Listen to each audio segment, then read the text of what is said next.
મિત્રો આ છે ગારિયાધારની વર્લ્ડ ફેમસ કળી। આ ગાંઠિયા જેવું નમકીન હોય છે અને ખૂબ જ સ્વાદિષ્ટ લાગે છે મિત્રો।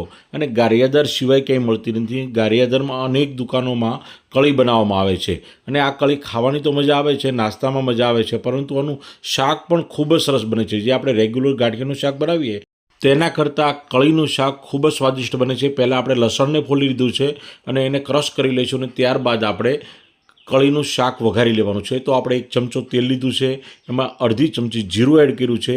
જીરું બરાબર ક્રેકલ થાય ત્યાં સુધી એને સાંતળી લેવાનું છે અને ત્યારબાદ આપણે 10થી 12 કળી લસણની વાટીને એડ કરવાની છે, કારણ કે આપણે કળીના શાકમાં લસણનો વઘાર કરીએ ને તો એ ખૂબ જ સ્વાદિષ્ટ લાગે છે મિત્રો। અને આ રીતે વઘાર પણ થઈ ગયો છે કમ્પ્લીટ, લસણ પણ બરાબર ક્રેકલ થઈ ગયું છે। તો હવે આપણે અંદર એડ કરી દઈશું થોડી હળદર અને ત્યારબાદ થોડો લાલ મરચું પાવડર।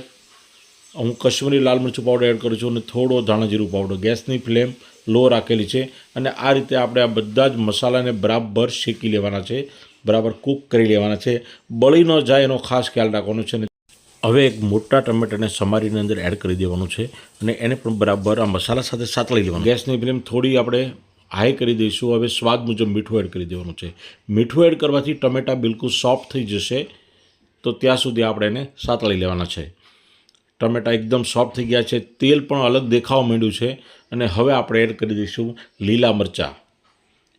લીલા મરચાંનો સ્વાદ કળીના શાકમાં ખૂબ જ સરસ આવે છે, એટલે લીલા મરચાં ખાસ એડ કરજો। અને ત્યારબાદ આપણે એડ કરી દઈશું 1 લીટર પાણી અને આ પાણીને બરાબર ઉકળવા દેવાનું છે, સારી રીતે ઉકળવા દેવાનું છે।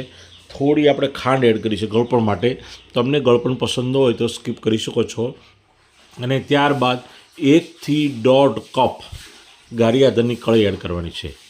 હવે ગાંઠિયા પણ આ જ રીતે, ગાંઠિયાનું શાક પણ આ જ રીતે બનાવવાનું હોય છે, પરંતુ જે ગાંઠિયા હોય છે એમાં સોડા નાખેલો હોય છે અને સોડા નાખેલા ગાંઠિયાનું શાક આપણે કરીએ ને તો એ થોડી વારમાં બધું જ પાણી જ એ શોષી લે છે, જેથી એ ગાંઠિયાનું શાક ઠંડુ થાય પછી તો ખાવાની બિલકુલ મજા આવતી નથી અને એને તમારે ગરમા ગરમ જ ખાવું પડે છે।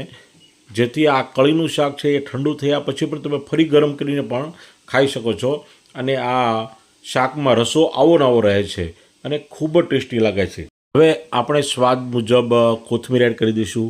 કોથમીર લાસ્ટમાં એડ કરવાની છે।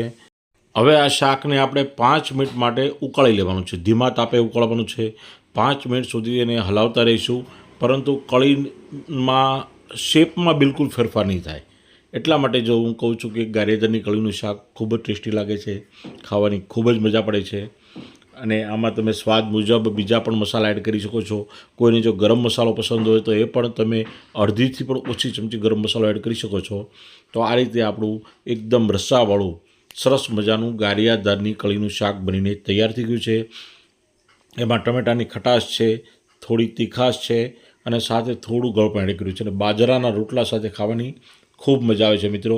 અને આજે હું આ શાકને બાજરાના રોટલા સાથે સર્વ કરવાનો છું, સાથે હું શેકેલું લીલું મરચું અને થોડો ગોળ।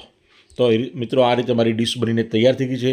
તમે પણ બનાવજો અને મને કોમેન્ટ કરી જરૂરથી જણાવજો। તમને મારો વિડીયો ગમ્યો હોય તો લાઇક કરજો, વધારે ગમે તો સબસ્ક્રાઈબ કરજો અને આથી પણ વધારે ગમ્યો તો તમારા તમામ મિત્રોને મારો વિડીયો શેર કરજો।